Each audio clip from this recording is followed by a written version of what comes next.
ഭൂമിഗീതത്തിലേക്ക് തൃശ്ശൂർ ജില്ലയിലെ മാള പഞ്ചായത്തിലെ അഷ്ടമിച്ചിറ എന്ന് പറയുന്ന സ്ഥലത്താണ് ശ്രീമാൻ ജോസഫിൻ്റെ കൃഷി ഫാം. പലരിൽ നിന്നായി പാട്ടത്തിനെടുത്ത 40 ഏക്കർ സ്ഥലത്താണ് അദ്ദേഹത്തിൻ്റെ ഫാം വ്യാപിച്ചു കിടക്കുന്നത്.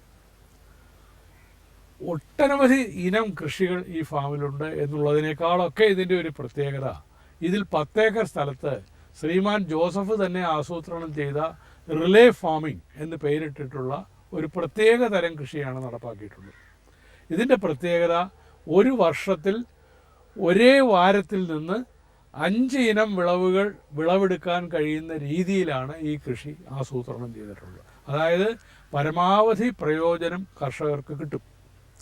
ഈ ഓരോ കൃഷിയും പ്ലാൻ ചെയ്തിട്ടുള്ളത് ഇതിലെ ഓരോ ഉൽപ്പന്നത്തിനും പരമാവധി വില കിട്ടുന്ന സമയത്ത് വിളവ് കിട്ടത്തക്ക രീതിയിൽ കൂടിയാണ്. ഇതൊക്കെ വിശദമായി നമുക്കൊന്ന് കാണാം. ശ്രീമാൻ ജോസഫിനോട് ചോദിച്ച് അതൊക്കെ ഒന്ന് മനസ്സിലാക്കാം. ഏവർക്കും അതിലേക്ക്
നമസ്കാരം. ജോസഫ്, എത്ര കാലമായി കൃഷിയൊക്കെ തുടങ്ങിയിട്ട്? ഇങ്ങനെ ഞാനിപ്പോൾ 21 വർഷമായി. 1978 സൈന്യത്തിൽ ചേർന്നു. അതിനുശേഷം 15 വർഷം സേവനം അനുഷ്ഠിച്ചതിന് ശേഷം 1993 പെൻഷൻ വന്നു. അന്ന് തുടങ്ങി 21 വർഷമായിട്ട് കൃഷിയാണ്. സൈന്യത്തിൽ നിന്ന് റിട്ടയർ ചെയ്ത് വന്ന ആളാണ്. അതെ. ഏതിലായിരുന്നു? ആർട്ടിലറിയിലെ 225 മീഡിയം റെജിമെന്റിലായിരുന്നു. അത് ശരി. അപ്പൊ റിട്ടയർഡ് ജവാനാണ്. ആ ഊർജത്തിൽ തന്നെയാണ് കൃഷി. അതെ. എന്നിട്ട് ഇപ്പൊ കൃഷി തുടങ്ങിയിട്ട് ഇപ്പൊ എത്ര വർഷമായി? 21 വർഷം. 21 വർഷമായി. അത് ശരി. അപ്പൊ നിങ്ങളൊരു സീനിയർ കൃഷിക്കാരനാണ്. അതെ. ഇവിടെ എന്തൊക്കെയാണ് ഇപ്പൊ ഇവിടെ കൃഷി ചെയ്യുന്നത്? അതായത് ഞാൻ 1993 കൃഷി ആരംഭിച്ചത്. ആദ്യം ആരംഭിക്കുന്നത് ഒരു കാരണവരുടെ ഉപദേശപ്രകാരമാണ്. അതിൽ ആദ്യം തുടങ്ങിയത് വെറ്റില കൃഷിയാണ്. 500 കാലിൽ വെറ്റില കൃഷി തുടങ്ങി 2 വർഷം ഒരു ക്രോപ്പ് അവസാനിച്ചപ്പോൾ, 2 വർഷം കൊണ്ടാണ് ഒരു ക്രോപ്പ് അവസാനിക്കുന്നത്.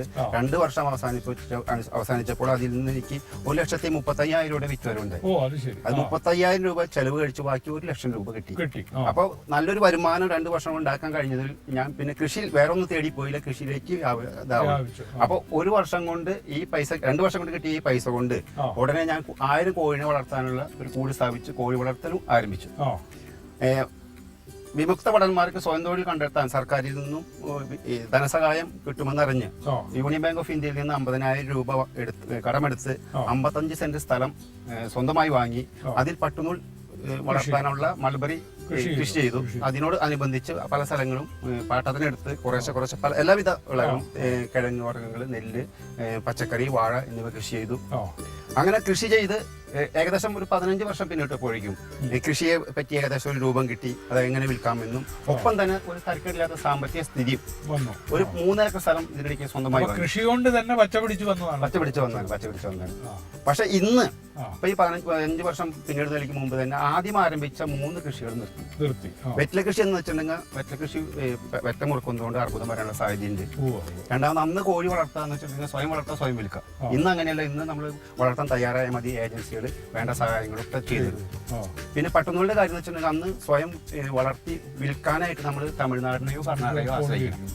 അപ്പൊ അതൊരു വലിയ ബുദ്ധിമുട്ടായിരുന്നു. അപ്പൊ അതുകൊണ്ട് നിർത്തി. അതിനുശേഷമാണ് പഴം, പച്ചക്കറി, കിഴങ്ങുവർഗ്ഗം, നെല്ലിക്ക് വ്യാപൃതനായി. അങ്ങനെ 15 വർഷം കൃഷി പിന്നിട്ട് കഴിഞ്ഞപ്പോൾ ഞാൻ നമ്മുടെ കേരളത്തിന്റെ പല സ്ഥിതികളെ പറ്റി, കാർഷിക രംഗങ്ങളെ പറ്റി ചിന്തിക്കാൻ തുടങ്ങി. അത് കേരളത്തിൽ ദിനം പ്രതി കൃഷിയിടം കുറഞ്ഞു വരാം.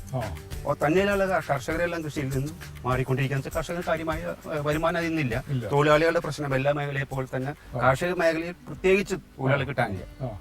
അപ്പൊ ഇതിനെങ്ങനെ ഒരു പരിഹാരം ഉണ്ടാക്കാം എന്നതിനെ പറ്റി ഞാൻ സ്വയം മനസ്സിൽ കണ്ടുകൊണ്ട് പല കാര്യങ്ങളും ശ്രദ്ധിച്ചു. കൃഷി മാറ്റിയും മറിച്ച് ചെയ്ത് ഒരു കൃഷി ഒരു ഓർഡറിലാക്കി.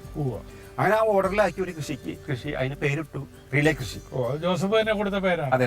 റിലേ കൃഷി എന്താന്ന് വെച്ചിട്ടുണ്ടെങ്കിൽ ഒരു വർഷത്തിൽ ഒരു സ്ഥലത്ത്, അതായത് ഒരു ബെഡിൽ 1 മുതൽ 6 വിളകൾ കൃഷി ചെയ്തിട്ട് അതിൽ നിന്നും 5 വിളകളുടെ വിളവെടുപ്പ് നടത്തുന്നതിനാണ് റിലേ കൃഷി എന്ന് പറയുന്നത്. ഒരു വർഷത്തിൽ തന്നെ 5 വിളകളുടെ വിളവെടുപ്പ് എടുക്കുന്നു. അതായത് ഒരു വിള അടുത്ത വർഷത്തെ ആദ്യത്തെ വിളവെടുപ്പായിട്ട് അതിനുവേണ്ടി ഒരു കാർഷിക കലണ്ടർ ഉണ്ടാക്കി. ഈ കാർഷിക കലണ്ടറിന്റെ ആരംഭം നവംബറിലാണ്. അപ്പൊ അത് ചോദിക്കാൻ എന്തുകൊണ്ട് നവംബറിലാക്കി എന്ന് വെച്ചിട്ടുണ്ടെങ്കിൽ സാധാരണഗതിയിൽ മഴക്കാലം അവസാനിച്ച് മണ്ണ് ഡ്രൈ ആവുന്ന ഒരു സമയമാണ് നവംബർ. അതുകൊണ്ടാണ് നവംബറിൽ വെച്ചത്. അപ്പൊ നമ്മൾ കൃഷി ചെയ്യുന്ന ഒരു കർഷകൻ ചെയ്യേണ്ടതായ ഏറ്റവും വലിയൊരു കാര്യം മണ്ണ് പരിശോധന. നമ്മുടെ കർഷകർ, ഞാനടക്കം ചെയ്യാതിരുന്നത് ഒരു കാര്യം. പക്ഷെ മണ്ണ് പരിശോധിക്കുകയാണെങ്കിൽ മണ്ണിൽ എന്തെല്ലാം മൂലങ്ങളുടെ, അതേപോലെ NPK എത്ര പോരായുണ്ടോ അതനുസരിച്ച് നാം വളം ചേർക്കണം. അപ്പൊ ആദ്യത്തെ സ്റ്റെപ്പ് മണ്ണ് പരിശോധിക്കലാണ്. തീർച്ചയായിട്ടും മണ്ണ് പരിശോധിച്ചതിന് ശേഷം നമ്മൾ കൃഷി ചെയ്യാം. ജോസഫ്, ഇവിടെ ആകെ എത്ര ഏക്കർ ഉണ്ട് ഈ തോട്ടം?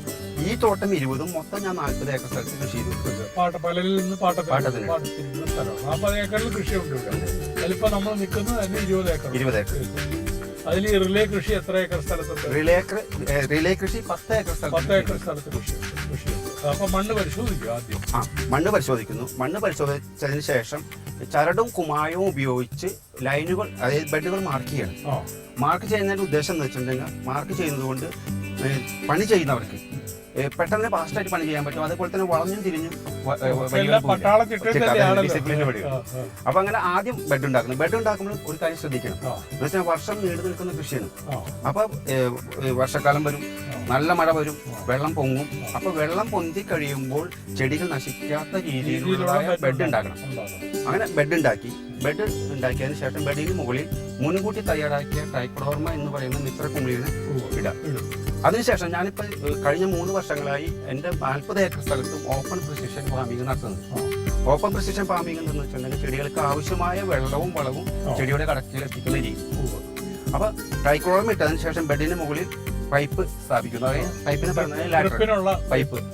ആ പൈപ്പ് സ്ഥാപിച്ചതിന് ശേഷം മൾച്ചിങ് ഷീറ്റ് വിരിക്കുന്നു. അതായത് പ്ലാസ്റ്റിക് മൾച്ചിങ്, ചെടികൾക്ക് പുതയിടുന്ന രീതിയിൽ പ്ലാസ്റ്റിക് മൾച്ചിങ് ഉദ്ദേശിക്കുന്നത്. അത് പുതയിട്ടതിന് ശേഷം രണ്ട് സൈഡിൽ മണ്ണ് പരിശോധനയുടെ അടിസ്ഥാനത്തിൽ വളം ചേർത്തിട്ടാണ് ചെയ്യുന്നത്. അങ്ങനെ ഷീറ്റ് വിരിച്ചതിന് ശേഷം 2 സൈഡിലും വേണ്ടത്ര മണ്ണ് പിടിപ്പിക്കണം. പിടിപ്പിച്ചില്ലെങ്കിൽ കാറ്റ് ഒരു പറന്നു. അങ്ങനെ ബെഡ് ഉണ്ടാക്കിയതിനു ശേഷം ഏറ്റവും ആദ്യം എന്റെ റിലേ കൃഷി, ഈ രീതിക്കാണ് ഓപ്പൺ പ്രിസിഷൻ ഫാമിംഗ് എന്ന് പറയുന്നത്. ആ രീതിയിലാണ് ഈ റിലേ കൃഷി നടത്തുന്നത്. അങ്ങനെ അതിന്റെ കാർഷിക കലണ്ടറിൽ ഈ ഓപ്പൺ പ്രിസിഷൻ ഫാമിങ്ങിനുള്ള ഈ ഷീറ്റ് എന്ത് ഷീറ്റാ ഉപയോഗിക്കുന്നത്? മൾച്ചിങ് ഷീറ്റ്, പ്ലാസ്റ്റിക് മൾച്ചിങ് പ്രത്യേകം. അതായത് അതിന്റെ ഒരു സൈഡ് ബ്ലാക്കും മറ്റു സൈഡ് സിൽവറും. എല്ലാ തരം പ്ലാസ്റ്റിക് ഷീറ്റുകളും നമുക്ക് ഉപയോഗിക്കാൻ പാടില്ല, ചെടികൾ നന്നാവില്ല. അപ്പൊ ഈ മൾച്ചിങ് ഷീറ്റ് നമ്മൾ വിരിച്ചതിന് ശേഷം ഏത് വിളയാണോ നടുന്നത് അതിന്റെ അകലത്തിൽ PVC പൈപ്പുകൾ ഉപയോഗിച്ച് പ്രസ് ചെയ്ത് ഹോൾ ഉണ്ടാക്കും. ഹോൾ ഉണ്ടാക്കിയിട്ട് ഇപ്പൊ ഞാൻ എന്റെ കാർഷിക കലണ്ടറിൽ ഏറ്റവും ആദ്യം വരുന്നത് പൊട്ടുവിളയി, അതായത് സ്നാപ്പ് മെൽ എന്ന് പറയുന്നതാണ്. അപ്പൊ നമ്മൾ ഏതൊരു വിള കൃഷി ചെയ്യുമ്പോഴും ഒരുപാട് കാര്യങ്ങൾ മുന്നോട്ട് ശ്രദ്ധിക്കണം. എന്ന് വെച്ചാൽ നമ്മൾ എന്ത് ഉൽപ്പാദിപ്പിച്ചാൽ നമുക്ക് നിഷ്പ്രയാസം മാർക്കറ്റിൽ അല്ലെങ്കിൽ നമുക്ക് വിപണിയിൽ വിറ്റഴിക്കാൻ പറ്റും. അപ്പോൾ വിപണിയെ കൂടി നോക്കിയിട്ടാണ് വേണം കൃഷി ചെയ്യേണ്ടത്. അപ്പോൾ നവംബറിൽ ചെയ്യുന്നതായ പൊട്ടുവെള്ളരി ഡിസംബർ മാസം ഒരു മിഡിലോട് കൂടി നമ്മൾക്ക് അതിന്റെ വിളവെടുപ്പ് ആരംഭിക്കും. ഇപ്പൊ പൊട്ടുവെള്ളരി വഴിയിലൊക്കെ കാണുന്നുണ്ട്. ഇപ്പൊ നല്ല ചൂട് വരുന്നതോടെ ജനങ്ങൾക്ക് ആവശ്യം. അപ്പൊ ഈ സമയത്ത് വിൽക്കാൻ ഒരു ബുദ്ധിമുട്ടില്ല. പൊട്ടുവെള്ളരി നട്ട് കൃത്യം ഒരു മാസത്തിന് മുമ്പായിട്ട്, അതായത് പൊട്ടുവെള്ളരി പടരുന്നതിന് മുമ്പായിട്ട് 2 ചെടികളുടെ നടുവിൽ ഒരു ഹോൾ ഉണ്ടാക്കി അതിൽ 2 മണി വീതം പയറിടണം.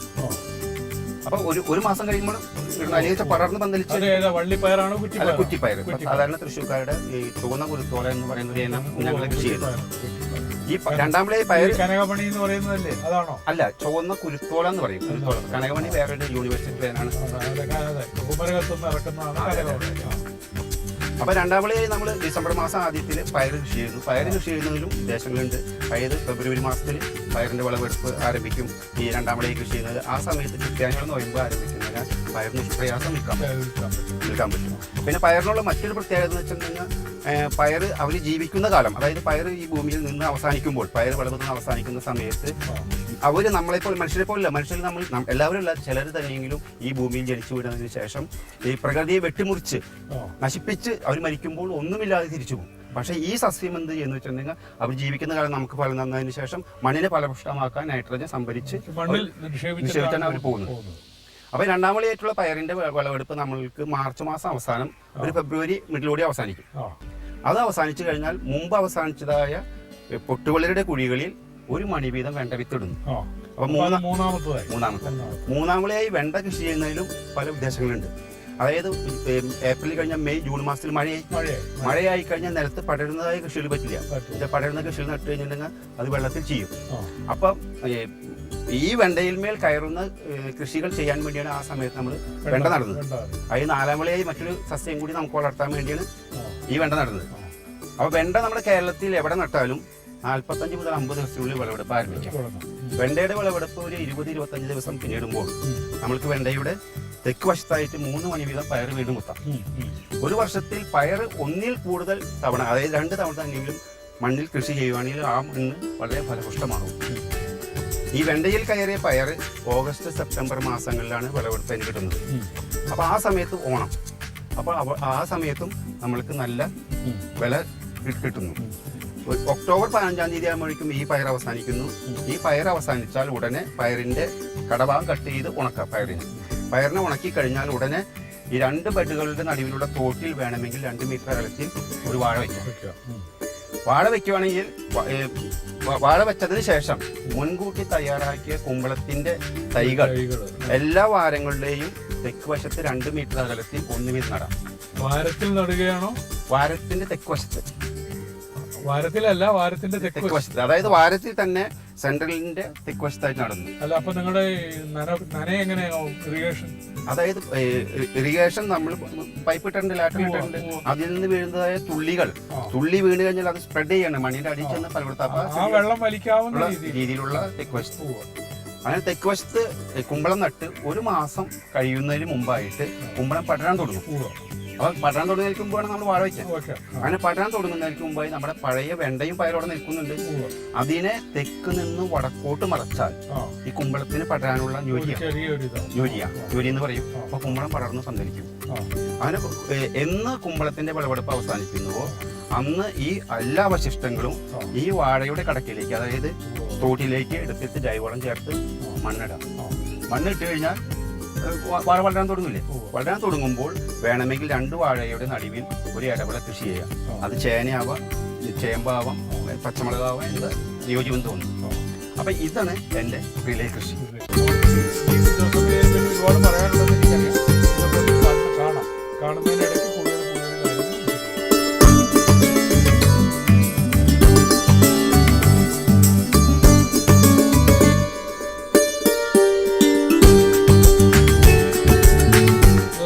ചെറിയ ഇനം കുമ്പളങ്ങയാണോ? ചെറിയ ഇനം കുമ്പളങ്ങയല്ല, കുമ്പളങ്ങ വലുതാവുന്നതാണ്. പക്ഷെ ഇന്ന് വിപണിയിലെ ആവശ്യം 1 കിലോ 1.5 കിലോ. അത് ശരി. അതുകൊണ്ട് നേരത്തെ പറിക്കുന്നതാണ്. അപ്പൊ അതുകൊണ്ട് നമുക്ക് നഷ്ടം വരും ഇല്ല. അതായത് വലിയ കുമ്പളങ്ങ 8 കിലോ 10 കിലോ 12 കിലോ വരെ വെയിറ്റ് വരും. അത്രയും ഊർജ്ജം ചെടിയിൽ നിന്ന് അവർ സ്വീകരിക്കും. ഇതിപ്പോ നമ്മൾ ചെറിയ പ്രായത്തിൽ കട്ട് ചെയ്യുന്നതുകൊണ്ട് അടുത്തത് വേഗം. അപ്പൊ ഇതിന്റെ ഒരു വലുതായ കുമ്പളങ്ങ ഒരെണ്ണം കാണിക്കാമോ? തീർച്ചയായിട്ടും ഒന്ന് കാണിക്കൂ. അത് ശരി. ഇത്ര ആവുന്ന കുമ്പളങ്ങയാണ് അല്ലേ? നല്ല മരമുണ്ട്. ഇത്രയാവുന്ന കുമ്പളങ്ങയാണ് ഈ പ്രായത്തിൽ പറിച്ചെടുക്കണേ. അതെ, അത് വിപണിയെ ഉദ്ദേശിച്ച് നേരത്തെ പറിക്കുന്നു. അത് ശരി. പിന്നെ നമ്മുടെ തൃശ്ശൂരിലും എറണാകുളത്തൊക്കെ ചെറിയ കുമ്പളയ്ക്ക് ഡിമാൻഡ്, മറിച്ച് കോട്ടയത്ത് ഇതേപോലെ വലിയ കുമ്പളയ്ക്ക്. അതെ, കൊള്ളാം. ജോസഫ്, ഇത് നാടൻ കുറ്റിപ്പയർ. നാടൻ തൃശ്ശൂർക്കാരുടെ ചുവന്ന കുരുത്തോല എന്ന് പറയുന്നത്. ചുവന്ന കുരുത്തോലാന്ന് തൃശ്ശൂര് ഭാഗത്ത് പറയുന്ന പയറാണ് ഇത്. എന്താണ് ഈ പയറിന്റെ ഒരു പ്രത്യേകത? ഈ പയറിന്റെ പ്രത്യേകത എന്ന് വെച്ചാൽ ഒന്ന് കുറ്റിയായിട്ട് വളരും, പന്തലിന്റെ ആവശ്യമില്ല. വർഷക്കാലങ്ങളിൽ ഇവന് സപ്പോർട്ട് കിട്ടിയതിന്റെ മുകളിൽ കയറും. എന്ന് വെച്ചാൽ ഈ സസ്യത്തിന് പ്രത്യേകത എന്ന് വെച്ചാൽ അവര് സ്വയം രക്ഷ നേടാനായിട്ട്, വെള്ളത്തിൽ നിന്ന് രക്ഷ നേടാൻ വേണ്ടി വർഷക്കാലങ്ങളിൽ മുകളിൽ കയറും. അപ്പൊ വലിയ പന്തലിന്റെ ആവശ്യമില്ല. പിന്നെ ഇതിന് പ്രതിരോധ ശക്തി ഉണ്ട്. വാട്ടരോഗം എന്ന് സാധാരണ പയറിന് വരുന്നത് വാട്ടരോഗമാണ് വെയിലില്, പക്ഷെ ഇതിന് വാട്ടരോഗം വരില്ല. അങ്ങനെ പ്രതിരോധ ശക്തി. പിന്നെ ടേസ്റ്റ്, വളരെ ടേസ്റ്റ് ഉള്ളതുകൊണ്ട് എന്നും മറ്റു പയറിനേക്കാളും 10 രൂപയോളം ഒരു kg. ഇത് വെട്ടിച്ചേമ്പ്, കണ്ടിച്ചേമ്പ്, വെട്ടിച്ചേമ്പെന്നും പറയും. കണ്ടിച്ചേമ്പ് അതിന്റെ വിത്താണ്. അതെ അതെ അതെ. ഇങ്ങനെ ആഴ്ചയിൽ എത്ര ദിവസം ഇവിടെ വിളവെടുക്കും? അതായത് വെണ്ട, പയറ്, ഇത് രണ്ടും എല്ലാ ദിവസവും ഉണ്ടാവും. വെണ്ട എന്തിനാണ് ഇവിടെ നടന്നത്? വെണ്ട യൂണിവേഴ്സിറ്റിയുടെ അർക്കാനാമിയ എന്ന് പറഞ്ഞ ഞാനാണ് ഞാൻ കൃഷി ചെയ്തപ്പോൾ ആദ്യം ചെയ്തുകൊണ്ടിരുന്നത്. പക്ഷെ പിന്നീട് കുറച്ച് സമയങ്ങൾ കഴിഞ്ഞപ്പോൾ അതിന് മൊസൈക്ക് രോഗം, ഏത് ക്ലൈമറ്റിൽ കൃഷി ചെയ്താലും മൊസൈക്ക് രോഗം ബാധിച്ചിരുന്നു. അപ്പൊ അതുകൊണ്ട് തന്നെ ഞങ്ങൾ ഹൈബ്രിഡ് വിത്തനങ്ങൾ തേടിപ്പോയി. അപ്പൊ പല വിത്തനങ്ങളും ചെയ്തു. പക്ഷെ കുറച്ച് സമയം കഴിയുമ്പോൾ അവർക്ക് അസുഖങ്ങൾ വരുമ്പോൾ വേറെ പുതിയതിലേക്കും. സൽകീർത്തി ചെയ്തിട്ടുണ്ട്. അത് വാണിജ്യാടിസ്ഥാനത്തിൽ കൃഷി ചെയ്യാനായിട്ട് അത്രയ്ക്ക് നല്ലതല്ല. അതിന് നല്ല പച്ചപ്പില്ല. നല്ല വിപണിയിൽ ആവശ്യം എന്ന് വെച്ചിട്ടുണ്ടെങ്കിൽ അധികം വലുപ്പമില്ലാത്ത നല്ല പച്ചോട് കൂടിയ വെണ്ടയ്ക്കാണ് ഡിമാൻഡ്. അപ്പൊ അതുകൊണ്ട് ഞങ്ങൾ ഇപ്പൊ കൃഷി ചെയ്യുന്നത് ഒന്ന് ന്യൂ ഹെംസിന്റെ ശക്തി എന്ന് പറഞ്ഞ ഇനം, സാഹിബ എന്ന് പറഞ്ഞ ഒരു ഇനമാണ് കൃഷി ചെയ്യുന്നത്. അതിന് അത്യുൽപാദന ശേഷിയുണ്ട്, മൊസൈക്ക് രോഗം വരില്ല. ജോസഫ്, ഇതിന്റെ വിപണനത്തിൽ എന്തെങ്കിലും പ്രശ്നമുണ്ടോ? കൃഷിയുടെ എപ്പോഴും ഒരു വലിയ പ്രശ്നം വിപണനമാണല്ലോ. അത് വിപണനം, എനിക്ക് ആ കൃഷി ആരംഭിച്ച സമയങ്ങളിൽ ഒരുപാട് പ്രശ്നങ്ങൾ ഉണ്ടായിരുന്നു. പക്ഷെ പിന്നീട് ഈ ഞങ്ങളുടെ ഈ മാളയില് ഞാൻ കൃഷി ചെയ്യുന്നതായിട്ട് ഒരുപാട് കർഷകർ എന്റെ കൂടെ കൂടി, അതിപ്പോ എനിക്കൊപ്പം എന്ന് പറയുന്നത് ഗ്രൂപ്പായിട്ടുള്ള ഇവിടെ വലിയൊരു ലാർജ് സ്കെയിലിൽ കൃഷി വന്നു. അപ്പൊ മാർക്കറ്റുകളിലൊക്കെ ഈ കൃഷിയെ പറ്റി ചർച്ച വന്നു. അപ്പൊ അവിടെ നിന്ന് കച്ചവടക്കാർ നേരിട്ട് ഞങ്ങളുടെ അടുത്തെത്തും. 18 വർഷം പഴക്കമുള്ളതായ കച്ചവടക്കാർ ഇന്നും ഞങ്ങളുടെ കയ്യിലുണ്ട്. അപ്പൊ അവരിവിടുന്ന് വന്ന് നേന്ത്രക്കായ പോലുള്ളതൊക്കെ അവർ നേരിട്ട് വന്ന് കൊണ്ടുപോകണം. അപ്പൊ അതുകൊണ്ട് പിന്നെ മറ്റൊന്ന് വെച്ചാൽ ഞങ്ങൾ അമിതമായ കീടനാശിനി, അതായത് പരമാവധി ഞങ്ങൾ കീടനാശിനി ഉപയോഗിക്കാതെ തന്നെ പൂർണ്ണ ജൈവത്തിലേക്ക് മാറാനുള്ള ശ്രമത്തിലാണ്. അപ്പൊ അത് ജനങ്ങൾക്കൊരു വിശ്വാസമുണ്ട്. അപ്പൊ അങ്ങനെ വിറ്റുപോയാൽ യാതൊരു ബുദ്ധിമുട്ടില്ല. പിന്നെ കൃഷി വകുപ്പിന്റെ ഒരു വിപണന കേന്ദ്രവും ഞങ്ങൾ സ്ഥാപിച്ചിട്ടുണ്ട്. പിന്നെ ഗ്രീൻസ് മാള എന്ന് പറയുന്ന ഒരു ഇത് ഞങ്ങൾ ഇത് ചെയ്തിട്ടുണ്ട്. അത് ഇപ്പൊ എറണാകുളത്ത് ഫ്ലാറ്റുകളിൽ ആഴ്ചയിൽ 3 ദിവസം പോയി ഞങ്ങൾ കൊടുക്കുന്നു. ഓ, അത് ശരി. നിങ്ങൾ പച്ചക്കറി ഫ്ലാറ്റുകളിൽ എത്തിച്ചു കൊടുക്കുന്നു. ഓ, അത് ശരി. അപ്പൊ നിങ്ങൾ അതിലൊക്കെ വിപണനത്തിൽ ശ്രദ്ധിക്കുന്നുണ്ട്. അതെ അതെ.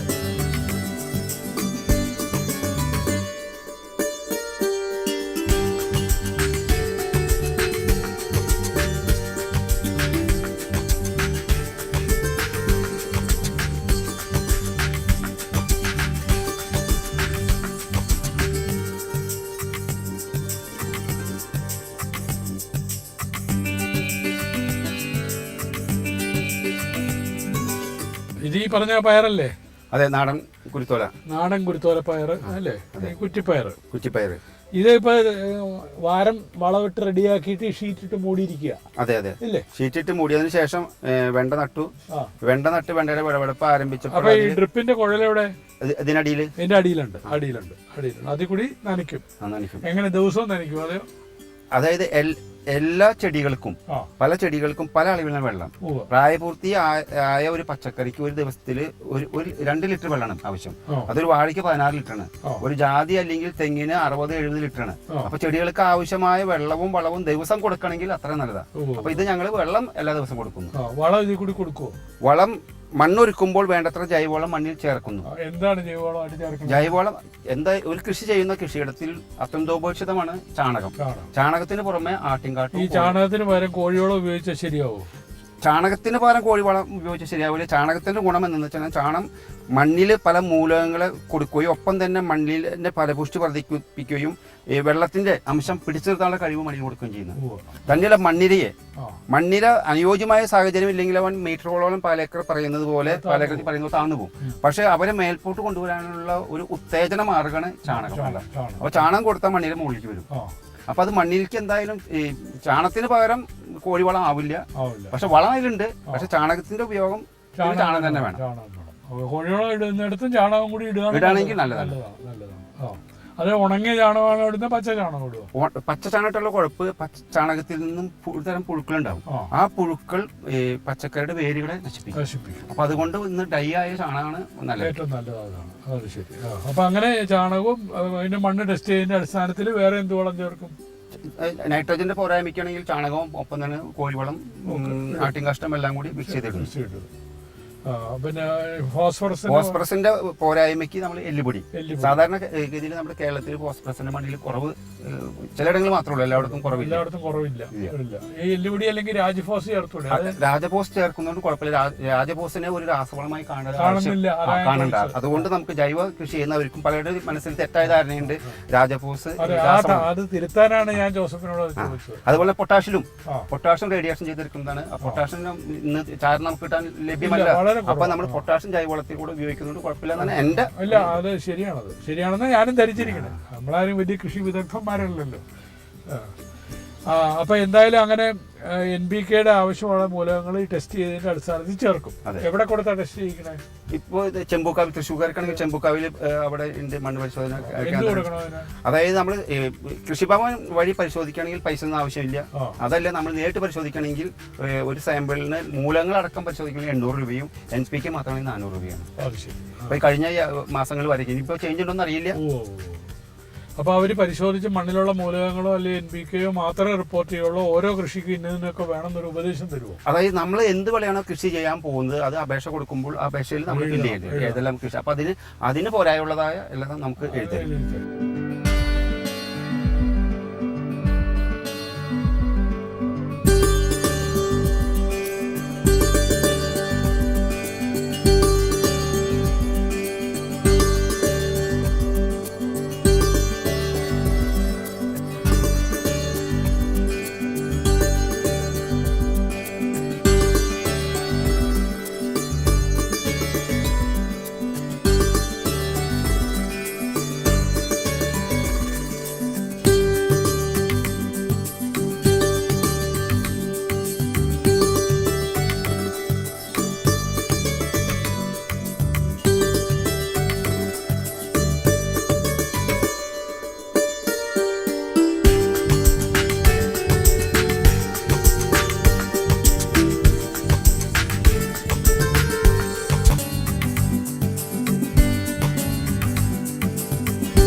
ഭൂമിഗീതം പരിപാടിയെ സംബന്ധിച്ച് നിങ്ങളുടെ വിലയേറിയ അഭിപ്രായങ്ങളും കൃഷി സംബന്ധമായ സംശയങ്ങളും ദയവായി ഞങ്ങളെ എഴുതി അറിയിക്കുക. ഞങ്ങളുടെ മേൽവിലാസം ഭൂമിഗീതം, കൈരളി TV, കൈരളി ടവേഴ്സ്, പാളയം, തിരുവനന്തപുരം. ഭൂമിഗീതത്തിൻ്റെ ഈ ഉപാഖ്യാനം ഇന്നിവിടെ അവസാനിക്കുകയാണ്. അടുത്തയാഴ്ച വീണ്ടും കാണാം. നന്ദി, നമസ്കാരം.